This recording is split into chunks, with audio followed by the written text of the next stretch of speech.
Welcome. So this is the 2024 Facebook ad strategy that I'm currently using to do over 10,000 a day. And just to show you I'm not lying, even though I always feel scammy kind of showing you the sales, I feel like a guru. But if I don't show people, then they go, oh my God, you're not showing your sales, you're lying.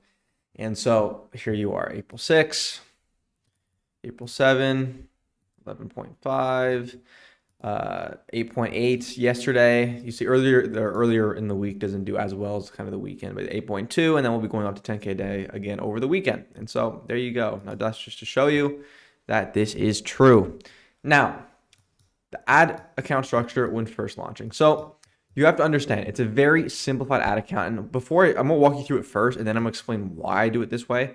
Because this right here is like the important part that you actually really need to understand to really kind of utilize the machine to work for you when it comes to running your ads. So the ad account, we have one campaign per business objective. So one campaign per country, per product, per offer, etc. For most cases, if you're just starting out, you're doing less than or if you're spending less than a couple thousand a day, realistically, you're just targeting the US. So you'll just have one campaign for the US for your one product and one offer. And if you can't make one product work to thousands of dollars in ad spend a day, you should not be worrying about other countries, other offers yet, other products yet, etc. Like get the one you currently have there working first. Then within this campaign, we have two DCTs and a control ad set. And I'll explain what this is. Now, firstly, each of these is broad targeting, meaning we're targeting the entire country of USA. We're changing either just gender or age if it's very specific. If it's not very specific, just leave it. Just leave it because Facebook will spend to where it needs to, and you'll still get purchases from the other gender if you're selling a woman's product. It can be boyfriends want to buy it for their girlfriend, etc. Right? So it's all broad targeting. And once again, this is a quick walkthrough, then I'll explain why. Now, the DCTs is a dynamic creative test. You turn this on at the ad set level, and this lets you put multiple elements, creatives, primary text, descriptions, and headlines into one ad itself versus building out those individual ads. Okay, so those are DCT, and the control ad set is just, once again, one ad set, broad, and inside this ad, inside this ad set, we just have all of our winning ads. That's it. So DCT1, if we're testing a new concept, which is a new angle, right, a new idea, one big idea per ad, we test it 3-2-2. This is 3 creatives, 2 headlines, 2 primary text. I don't use descriptions in the DCTs. I've never found that they actually make a difference, so I don't do them. You could try it out, but it just adds more variables to this DCT when I don't really think it's necessary.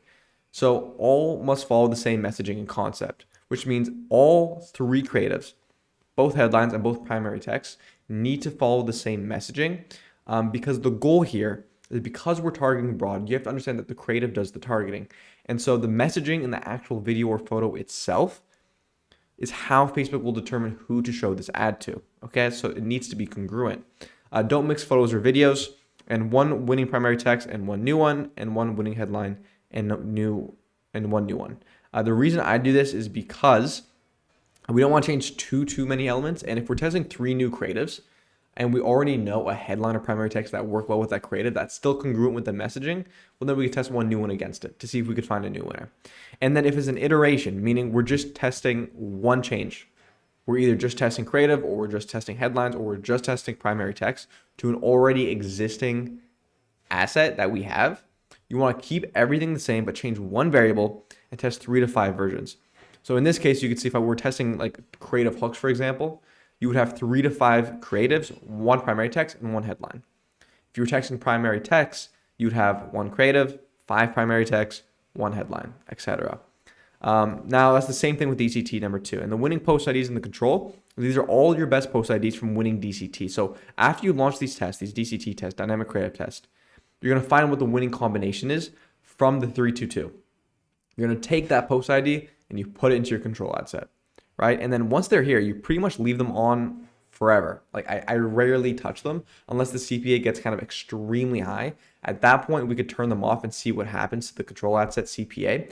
But most cases, like they will just be there for a long time because if they won in the one campaign and we put them into the control, it means that they won at scale. They worked at scale, and these ads will work and produce results for you for a long time. I have ads in this control right now that have been live for over a year, and I think one almost 2 years now.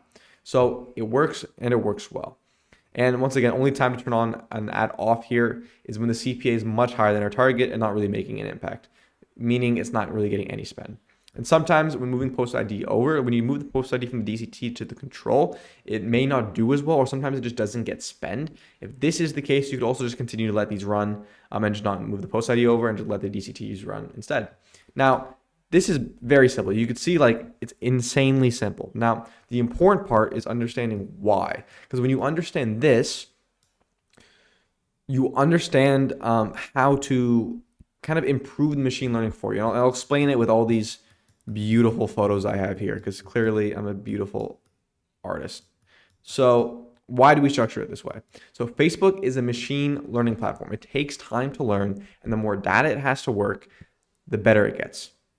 Right? So this is why we try to simplify the ad account and put all of our spend in one place so Facebook can learn faster and we can train the machine faster. The goal is to get the machine learning better so it can work for us, and traffic will get higher and higher quality due to this. So I'm gonna let me pull out this pen here, because just to kind of illustrate this even more, right? This is the way I have it set up. Now, the way people are preaching the 2016 methods is, for example, you have, we'll go like this. This is one campaign. Please excuse my drawings, Jesus Christ.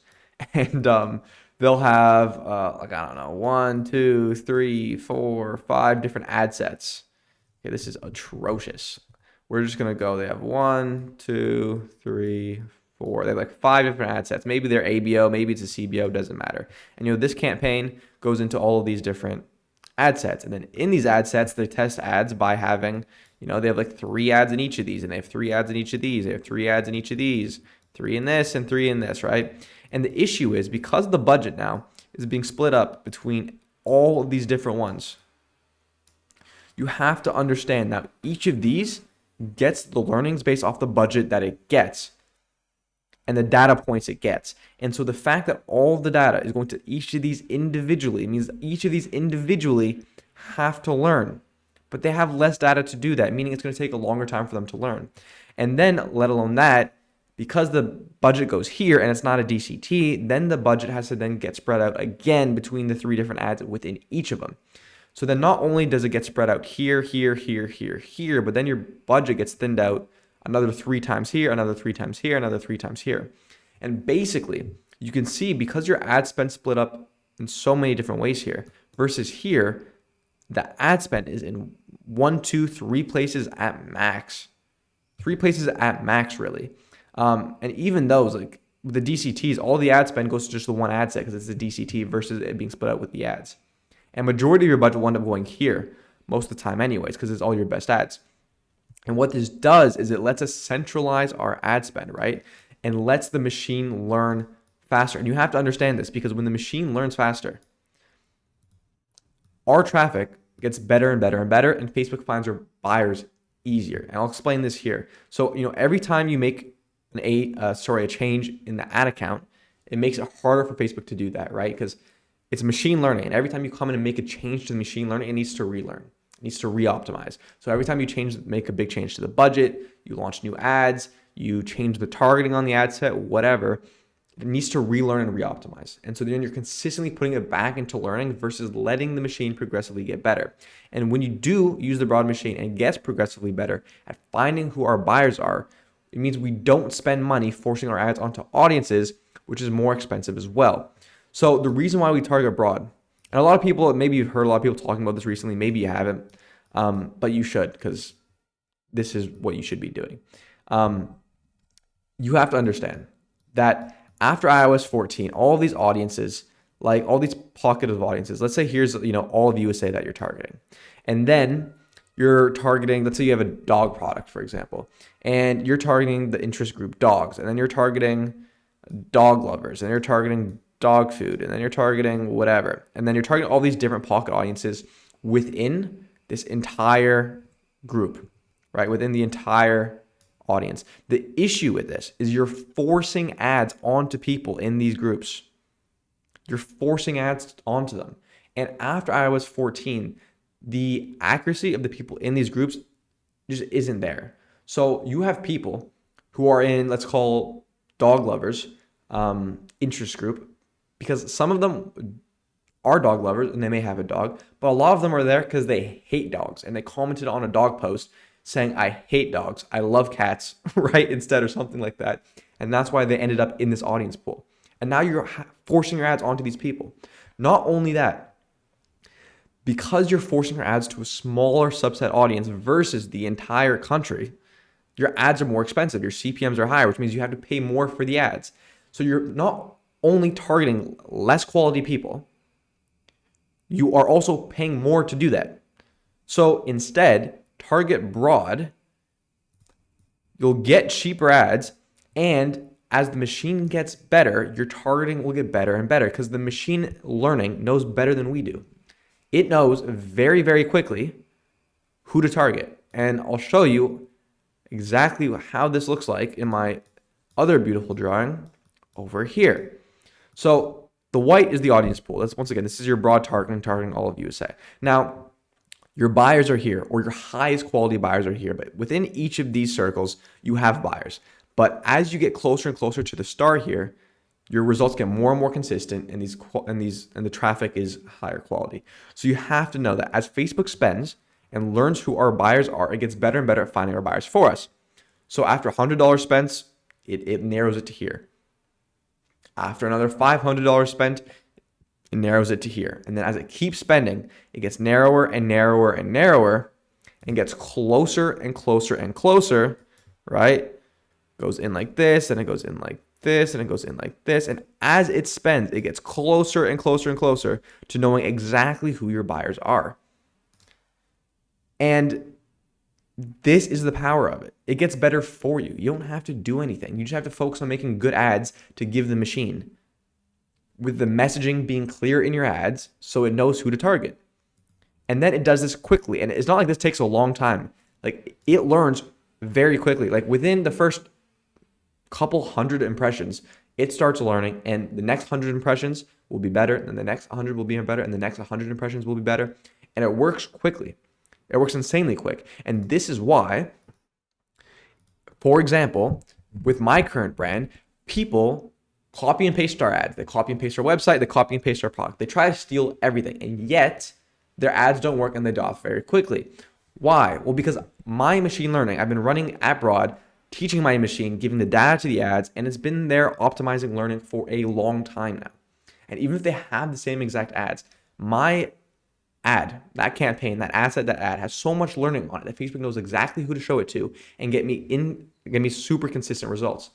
And when I say super consistent results, you have to realize I'm talking about spending thousands of dollars per day, and week by week, the amount of purchases I get from that campaign being within like 1 to 10. Like, it's insanely consistent. Insanely. I'm spending tens of thousands a week right now. And each week, the amount of purchases I get is almost identical when I don't increase budget. It's crazy how consistent the machine is when you let it do its things. Hopefully this is making sense, because when you get this, you understand your only job is to train the machine. Is to make better ads to give the machine so it does better. And you have to understand, as I mentioned a few times, is your ads do the targeting. And you can see this by where Facebook puts the spend: CPM, frequency, CPA. And this is what I call the 4-metric analysis. Now, that's a whole different video, and I'll do another video on that in the future. But your ads do the targeting. The messaging in your ads does the targeting. And you can see if it works where, for example, if you have a DCT and you have the same ad, and you have one creator that's a male and one creator that's a female in the ad, and you go breakdown by gender, you will see the ad with the male will be shown to males, and the ad with the female will be shown to females. And this is because Facebook understands it. You have to understand that the messaging in the ad, the words in your ad, the voiceover or the text on the screen, Facebook pretty much has this, and their machine learning transcribes it, if you want to call it like that, and they understand the messaging, and this is how they know who to show it to, which is why your hook and the messaging and the angle needs to be clear throughout. And if it does, this is how you find your targeting. And so that means to scale, we need to create creatives that are broad appeal and that convert at scale.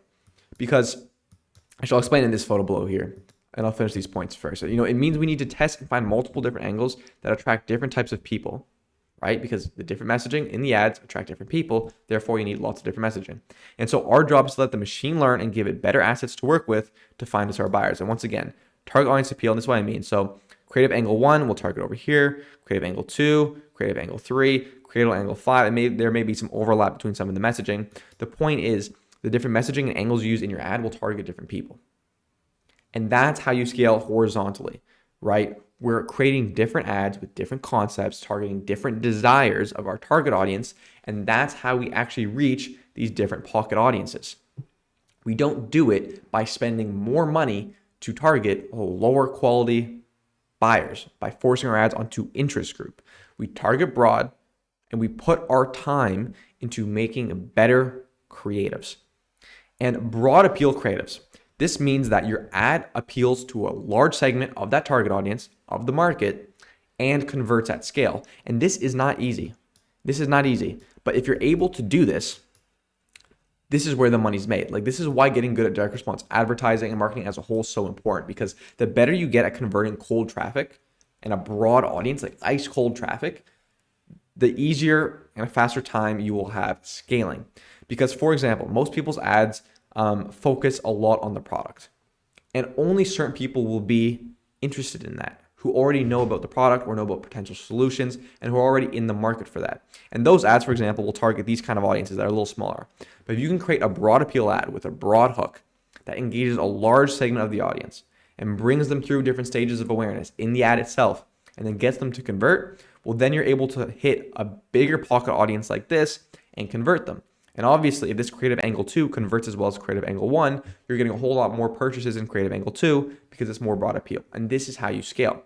Now, that's not to say that you only do broad appeal at once, because you do need different ads targeting different parts of the funnel and different stages of awareness to once again get all those different people in the different stages of awareness and the different avatars. But realistically, 80% of your time should mostly be focused here, because we're trying to convert cold traffic to scale further and acquire more new customers. So hopefully this is making sense. Now, when you put it all together, we don't make changes all the time and we let Facebook learn. We make ads that are broad appeal and that use direct response to educate the consumer, plus make them take an action. We target broad and let Facebook show our ads to the people who are most likely to engage with it. And we improve the machine over time and realize that the machine is working for us, not against us. You need to trust Facebook and understand that machine learning is way better than us. It blows my mind that some people, when they run their Facebook ads, these are the same people who preach they use ChatGPT and AI this, AI that. And then when you look at how they run their Facebook, they don't leverage the AI at all, which is weird, because this algorithm is one of the strongest AI, if you want to call it. I hate the term because everyone fucking uses that and milks it. But the machine learning that they have is insanely good. So use it. And this is the equation, if you want to call it that Facebook actually gives of how they determine the bid and your ranking, because it's an auction platform on Facebook, right? And how it actually determines your total value in the auction, because if your total value is higher than a different brand's or advertiser's total value, then you'll win that conversion or you'll win that impression over them, right? So you have the advertiser bid, which is your budget, multiplied by the estimated action rate. How likely is a user to take action on your ad, plus relevance and quality. And so you have to understand, right? When we're running broad like this and we're letting the algorithm show us who the ads, or let the algorithm choose who to show the ads to, the relevance and quality will become insanely good. Because once again, this will be much lower if we're forcing it onto people who aren't even supposed to be there and paying more money to do it, right? Instead, if we target broad and it gets better and better and better for us, the result is a better relevance and quality score, because the algorithm will be showing it to exactly who they want it to go to, which means you'll get a better score here. Now, your budget's your budget, but this is also why, side note, when you increase your budget, your CPA will also increase, because obviously you're increasing your budget. Anyways, then estimated action. How likely are they to actually take an action on the ad? How are they likely to engage with the ad? Are they going to click on the ad? Are they actually going to go to your website, etc.? And this is why your marketing in your ad is so important. So when we target broad and we improve the relevance and quality by pretty much doing nothing and like taking a step back and just letting Facebook do it for us, then we put our focus on creating better ads that have a higher estimated action rate, our total value becomes better and we win the bid, and then we outcompete all the competitors. This is how it works. Okay. Now, to finalize this, there's one other scenario I wanted to touch on here. So this is the ad account structure when your ads become too good, because yes, this can happen. And so this is the only exception to the rule. So down the line, when you are spending thousands or tens of thousands per day, you may have some ads that have been running for a very long time and that have tons of engagement. Now, due to the level of engagement on these ads, And because that estimated action rate that I just showed you there is so good, Facebook continuously chooses to spend to those as it knows people love that ad or video. And this becomes a problem if we are at our target, meaning we're at our break even, we can't scale further, and we need new tests to spend to solve that problem and scale further. Because once again, our creative tests are here in the one campaign DCT, and the budget is here at the campaign level. And so Facebook will automatically decide where to spend between the creative test or the control. And once again, this is amazing because we don't want to force spend onto tests that aren't good. And by letting Facebook choose, if it doesn't spend, it just means your ad was fucking dog shit. Okay? 99% of the time, your creative's not good and you're not testing enough. Both of those. Now, so if Facebook doesn't spend your creative test, it just means your ad wasn't good. Okay? So focus on making better ads. Now, the beautiful thing with that is that if it doesn't get spent, you didn't waste money spending money on losing ads. Versus if you use ABO and you put creative testing aside, then you're spending budget on ads that aren't good and you're losing money. So that not only does this optimize your budget for you, but then when the creative test does work and it does get spent, because it's in the one campaign and it is against getting spent from our best IDs here, we know it's a big winner and it will actually work at scale. Okay. So in the scenario where when Facebook determines to spend, it doesn't go to those DCT tests at all and we're at our target, then we may need to separate it out. But if this is not the case, then you should stick with the one campaign and it means your creatives are just bad, as I said. So we separate out our testing to make sure we get ad spend to these tests because we need to. But once again, I cannot stress this enough. You should 1,000% be sticking with one campaign as this will get you to millions per year and keeping it super fucking simple, right? And this is only needed once you have all these ads that are too good, filled with engagement and won't spend anywhere else at all, even after testing 10 plus DCTs. So I'm saying this, but with a big warning that 99% of the time, the fact if these don't get spent is just because your ads are bad. Now, in the scenario that you can get to, which I'm in this scenario right now, because the ads in my control have been there, like I said, for 1-2 years, and they have millions of views and they have tens of thousands of comments and 30,000 plus likes, etc. And because of that, Facebook knows that these ads here are great and people love engaging with them. And so all the spend's going here. I've spent a month testing new creative tests, but they won't get any spend at all, ever, because of how good the ones are here, due to the level of engagement. And now, because that's happening, because I'm at the target, I can't spend further, because I'm at my target, I need the test to get spent. It's hurting my business if they don't get spend at this point, because I'm at my target, okay? So then I have to separate it out, and this is what it looks like. But once again, 99% of the time, your creatives are just bad. And the one campaign will get you further. Like I have guys and friends doing like spending, let's see, the one friend, I won't name him and his brand or whatever, but they're spending, I think it's like 25 grand a day. One campaign, one ad set, 25 grand a day. Another friend spending 7K a day, 7.5K a day, one campaign and the DCTs and one ad set. Like this stuff works and it works at scale. So stick to it and keep it simple. The only reason you have to do this is, once again, if you absolutely have to. And if you do, this is what it looks like.